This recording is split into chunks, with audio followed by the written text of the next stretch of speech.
Vijayawada university మంచి భవిష్యత్తు కోసం తెలుగు విద్యార్థులు ఇష్టపడే యూనివర్సిటీ. కాల్ 9059052378 9059052379.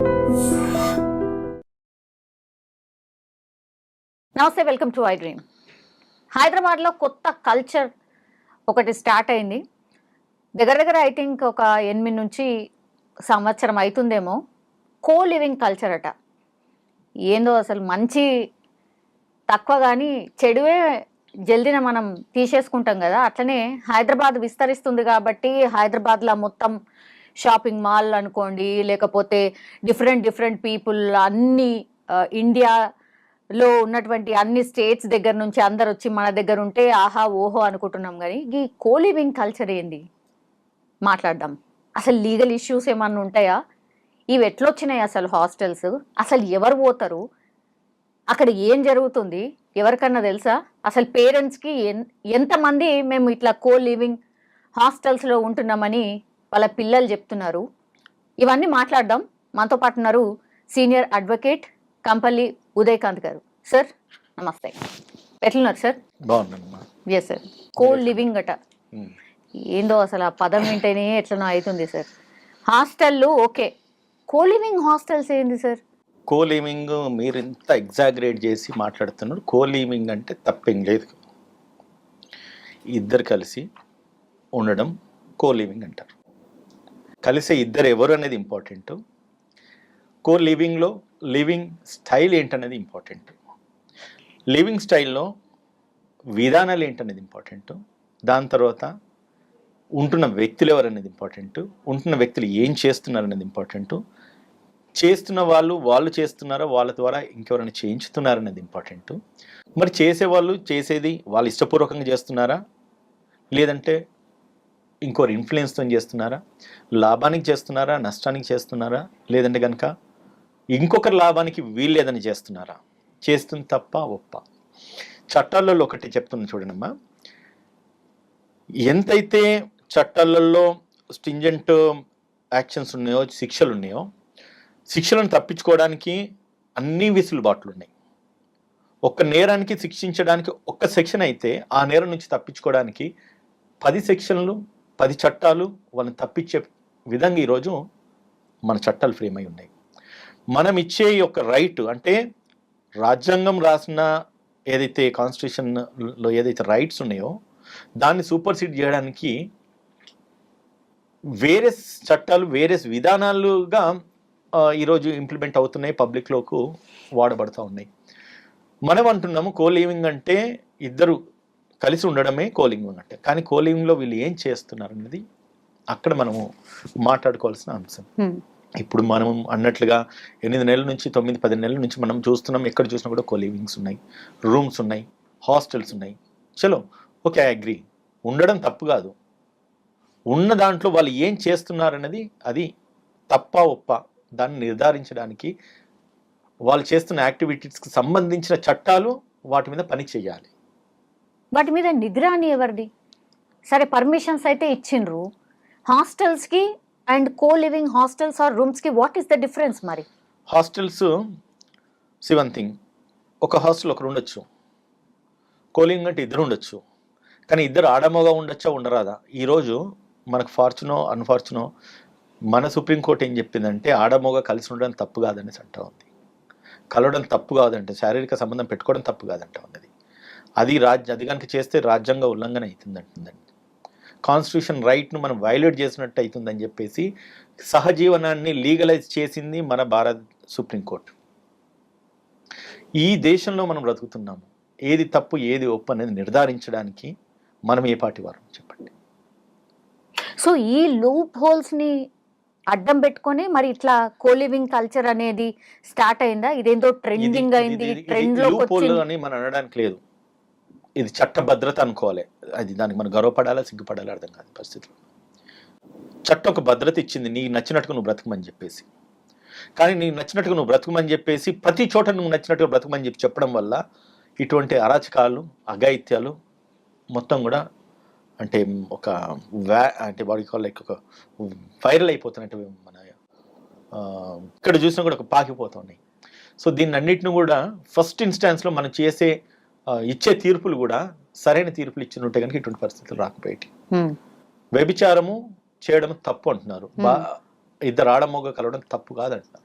వ్యభిచారం అంటే ఇన్ టర్మ్స్ ఆఫ్ మనీ నువ్వు తీసుకొని ఆడమొగ కలిస్తే అది నేరం అంటుంది, కానీ ఆడమొగ కలిస్తే నేరం కాదని చెప్తుంది. మరి ఇట్లకి కో లివింగ్ హాస్టల్స్లలో అది జరగట్లేదు అని ఎట్లా తెలుస్తుంది? మరి జరుగుతున్నప్పుడు కూడా జరుగుతున్న విధానాల్లో మార్పులు చేర్పులు ఉంటాయి. కో లివింగ్లో ఇద్దరు ఆడమొగ కలిసి వచ్చేసి వాళ్ళు కలిసి ఉన్నారంటే అది తప్పు కాదు. ఒక ఆడ మనిషిని ఇంకొక మొగడు పంపించినాడు, దాని ఒక వ్యభిచారానికి వాడుకుంటున్నారంటే వ్యభిచారం చేయడం తప్పు, పంపించడం తప్పు. వ్యభిచారం చేసిన వాడికి ఒక శిక్ష పడుతుంది, చేసిన వాళ్ళకి శిక్ష పడుతుంది. వ్యభిచారం చేయించడానికి శిక్ష పడుతుంది. చేయించే వ్యక్తి పంపించిన ఆడ మనిషి వయసును బట్టి కూడా శిక్ష పడుతుంది.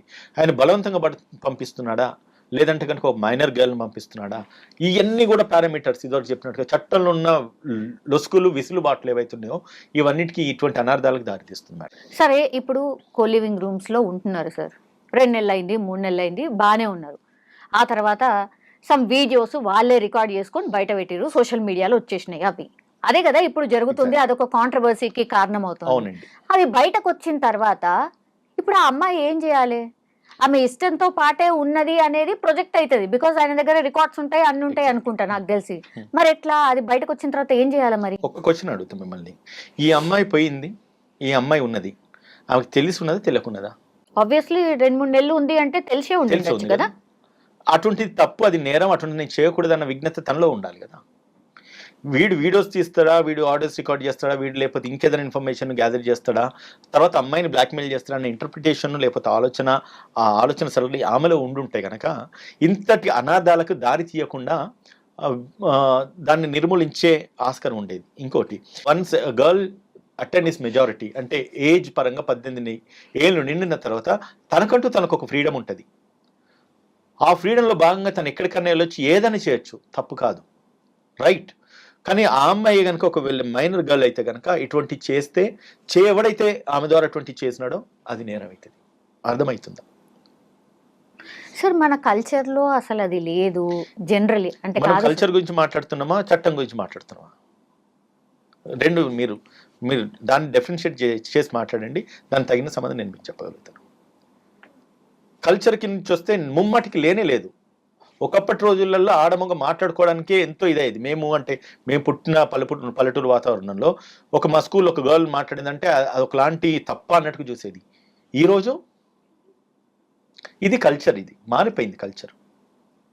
చట్టము ఒకప్పుడు ఏం చెప్పిందంటే పెళ్ళైన వివాహిత ఇంకొకరి దగ్గరికి వెళ్తే అది తప్ప అని చెప్పింది.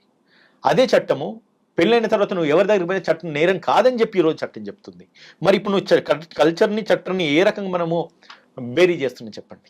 అందుకే డైవర్స్ కేసెస్ ఎక్కువ పెరిగిపోయినట్టున్నాయి కదా సార్, ఇవి జరుగుతున్నాయి కాబట్టి. ఇదే ఇప్పుడు ఫ్యామిలీ కోర్ట్స్, మాకు ఉన్న కోర్ట్స్లలో నేను కోర్టుకు వెళ్తే మిగతా కోర్టులలో ఉన్న జనాలు తక్కువ ఉంటారు, ఫ్యామిలీ కోర్ట్స్లో జనాలు ఎక్కువ ఉంటున్నారు. అది కూడా మన విజ్ఞతను బట్టి ఉంటుంది. ఏదున్నా కూడా మన ఆలోచన సరళిని ఏ విధంగా ఉన్నది, మనం ఏ రకంగా సమాజంలో నడుస్తున్నాము, దానివల్ల మన ఫ్యామిలీ ఏమవుతుంది అది ఇంపార్టెంట్. మీరు అన్నట్టుగా ఈ కోలివింగ్ ఖర్చులో లేకపోతే ఈ ప్రాస్టిట్యూషన్ లేకపోతే వ్యభిచారం ఇవన్నీ కూడా ఒక భర్త ఇంకొక ఫీమేల్కి అట్రాక్ట్ అయినా, ఒక ఫీమేల్ ఇంకొక మేల్కి అట్రాక్ట్ అయిన తర్వాత డిస్ట్రాక్షన్స్ ఫ్యామిలీస్లో అవుతాయి. ఆ ఫ్యామిలీ డిస్ట్రాక్షన్స్ అవుతున్నాయి కాబట్టి ఈ రోజులలో ఫ్యామిలీస్ విడిపోతున్నారు ఎక్కువ, చాలా ఎక్కువ. ఇటువంటి విసులుబాటు ఈ రోజు కలుగుతున్నాయి కాబట్టి ఇవి నేరాలు, అంటే మన నేరం కింద పరిగణన తీసుకోవడానికి కారణము ఇటువంటి ఇన్సిడెంట్స్ బయటకు వస్తున్నాయి కాబట్టి పూర్తిగా నిర్మూలించాల్సిన బాధ్యత ప్రభుత్వం మీద, పోలీసుల మీద ఉంటుంది. మీరు అడుగుతున్నారమ్మా, ఇప్పుడు కోలివింగ్ తప్పు కాదు, 8, 9, 10 ఏళ్ళ నుంచి కూడా 10 నెలల నుంచి నడుస్తున్నాయని చెప్పి మీరు అంటున్నారు కదా. మరి మీకు తెలిసిన విషయం ఆ పోలీసులకు తెలియదా, నేటి ప్రభుత్వానికి తెలియదా? వాళ్ళు ఎందుకు నిర్మూలించట్లేదు? ఎక్కడికన్నా ఒక హాస్టల్ పెట్టాలంటే దానికి ఫస్ట్ మున్సిపాలిటీ ఒక పర్మిషన్ ఇవ్వాలి, దాని తర్వాత మున్సిపల్ ఇన్స్పెక్షన్ చేయాలి, చేసిన తర్వాత అదే హాస్టల్ సక్రమంగా నడుస్తుందా లేదని చేసి దానికి సంబంధిత పోలీసు వెరిఫై చేయాలి. మీరు అన్నారు వీడియోస్ తీస్తేనే తప్పు, వాడు తీసుకుపోయి బ్లాక్మెయిల్ చేస్తున్నారు, కానీ కొన్ని సందర్భాలలో తీసిన వీడియోస్ కాదు, అక్కడ వాళ్ళిద్దరికి మనసు పడదలేసి మర్డర్లు జరుగుతూ ఉన్నాయి కదా, ఆడలను మొగోళ్ళు చంపేస్తున్నారు కదా, దానికేం సమాధానం చెప్తాం? దీన్ని అన్నింటిని పూర్తిగా నిర్మూలించాల్సింది పోలీసు ఉంది, పోలీస్ పెట్రోలింగ్ ఉంది, ఇంటెలిజెన్స్ డిపార్ట్మెంట్స్ ఉన్నాయి. ఏ ప్రాంతంలో ఏం జరుగుతున్నది అనేది పూర్తి అవగాహన పోలీసులకు ఉండాలి కదా. పెట్టినంతసేపు బాగానే ఉన్నది, నడిచినంతసేపు బాగానే ఉన్నది, ఎప్పుడైతే ఇన్సిడెంట్ అడ్వర్స్ అవుతుందో, అడ్వర్స్ అయిన తర్వాత పోలీసులు వచ్చి కేసులు రిజిస్టర్ చేస్తున్నారు. ఇక్కడ ఒక కోలివింగ్ హాస్టల్ ఉంది, లేకపోతే కోలివింగ్ ఇన్స్టిట్యూషన్ ఉంది, లేకపోతే ఇంకోటి ఉన్నది అన్నది బోర్డ్స్ కనబడుతూనే ఉంటాయి కదా. దాంట్లో ఏం జరుగుతున్నది, police have every authority to walk in to any place in the in concern jurisdiction. ఏం జరుగుతుందని ఫస్ట్ వెళ్ళి ఎందుకు వీళ్ళు వెరిఫై చేయట్లేదు?